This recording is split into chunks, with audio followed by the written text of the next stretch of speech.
Have you ever had a student who just refuses to do anything you say? Right? And they just sit there and they're not doing it. It can be so frustrating and it can create this power struggle and this toxic dynamic very quickly. Hi, I'm Amy Murray from Teaching Exceptional Kinders, and I've been in your shoes. Those kids with that defiant streak are so frustrating, at least for me. That was one of my triggers. And so today I'm here to share some very basic things you can do to try to get those students to comply. So before we get too far into things, I should mention any links that I chat about will be down below in the comments. And while you're there, please like and subscribe so you don't miss our upcoming videos. And you can check out more of our classroom management series as well. 4 tips from me, a former kindergarten teacher who always got the behavior students. So today, I could chat about reasons kids refuse, but there are 3 major ones. And knowing the reason that your student is refusing is helpful, but sometimes we don't have time for a full FBA. We want something that was working right now. So there are really 3 main reasons. I'm just going to chat about them real quick that kids might refuse in your classroom. Number 1 can just be a power struggle. They're looking for control. That happens. Like a kid just needs to feel like they're in control. 2, avoidance. They could be avoiding a non-preferred activity. They can be avoiding something they perceive is too difficult. And they can be avoiding something that they think is too easy. They're bored. They're done. And then the 3rd reason is to get your attention. If they refuse and you every time go chat with them and beg them eventually, because that's what we do, at least that's what I've done, to get them to come and comply and be part of your class, then they're getting your undivided attention and they've won. So what can you do when a kid just sits and downright refuses? Well, the first thing, and it's always my go-to if you've been around for a while, you've heard me say, is use visuals. You'll want to eliminate the verbal, stop talking to them, do not beg them, don't get into a verbal match with them. They're an irrational 5 or 6-year-old, right? You can't rationalize with them. It's not going to work. They've already decided that refusing is their best option. So getting into a back and forth with them isn't going to be good. You'll end up begging or bribing or doing something that is just reinforcing this behavior. So try to eliminate the verbal and choose to use some visuals. You can use some visual cards, like if they are refusing to clean up, and then show them a card that says clean up. Or you can show them a card that says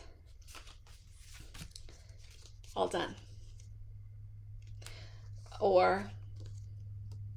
And point around the room to show what other kids are doing and what they should be doing, and tell them to go do it. But using some visual prompts are super helpful. I have seen teachers print these a little smaller and keep them on a key ring, and they just have them available to show kids as they need them to prompt throughout the day.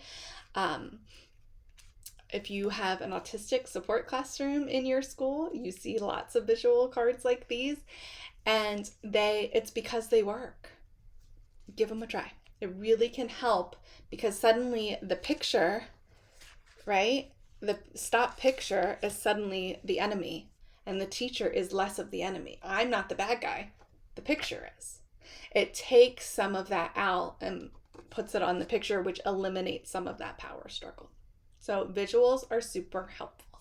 So you can use visuals like that. And also these first then boards are very helpful, because before you have to do this before you start the activity that they don't want to stop. But if you say first is phonics, then recess, right?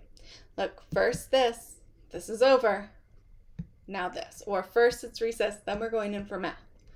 Okay? That way they know and can anticipate what's coming. Or sometimes if you're starting a non-preferred activity like phonics, if they see first it's phonics and then it's recess, but you're not getting to recess until you do phonics, because that's what this says, then they're more likely to comply and come join you. So those are the least time consuming ones, I think, to prep, right? Because you can just pull these out and use them right away. And the first then board you can just have and throw together quickly. But probably the most beneficial that I used with my kiddos with this Defiant Streak is an individual picture schedule. They can be a little bit time consuming to create, but if your schedule stays the same or similar most days, it doesn't take that much effort once the initial prep is done. So visual schedules can look something like this, but it's having picture cards for every task, like bigger task throughout the day. Some kids can have a schedule that says, reading, math, phonics, centers, lunch. Some kids can have a schedule that says reading and each part of reading. So it really depends.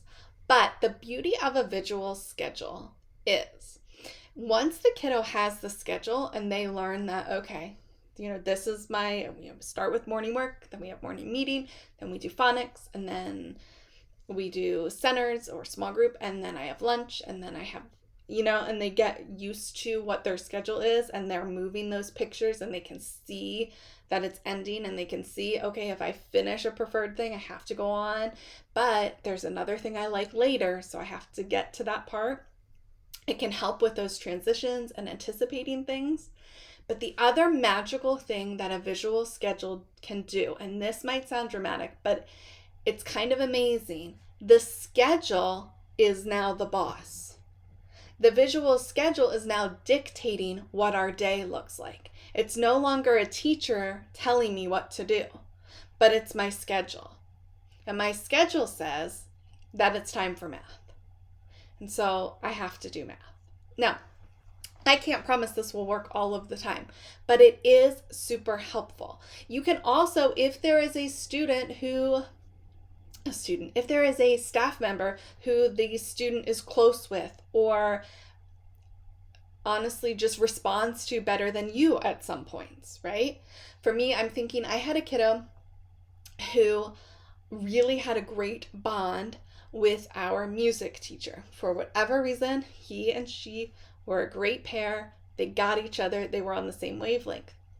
So Mrs. Nails was the one who made his schedule every day. And then he would follow it. Was every day perfect? No. But she would show him the schedule every morning. He'd take the schedule to her. They'd go through it. He'd come back to my room and he would follow it. So using a visual takes the burden off of you. You are no longer the bad guy. It's the schedule. And having another staff member or adult, if possible, go over the schedule with the student so it takes you out of that equation. And even though you made the schedule, they don't have to know that. And then they're following the schedule throughout the day. A visual schedule truly can be helpful for a lot of those reasons kids might refuse. The attention, well, you're not giving them attention for refusing anymore. The looking for a way to avoid a task, well, it's a schedule. You have to do it. The only one it may not help as much with is the power struggle. Now, it eliminates you verbally having a power struggle, but if they're looking for control, a visual schedule may not be helpful. But it's worth a try because it is definitely one of the things a behavior specialist is going to come in and say, have you tried a visual schedule? And you can say, yes, I have. So it is definitely worth a try for that reason alone. So I will drop the link to my visual schedules below. I'm also going to do a few more videos about using visual schedules, how to prep them, how to store them, how to keep them together, and the ins and outs of creating them. So be on the lookout for those. If you have any questions at all, here is my contact information. Feel free to leave comments down below as well. And don't forget, while you're there, to like and subscribe. All right, until next time, have an exceptional day.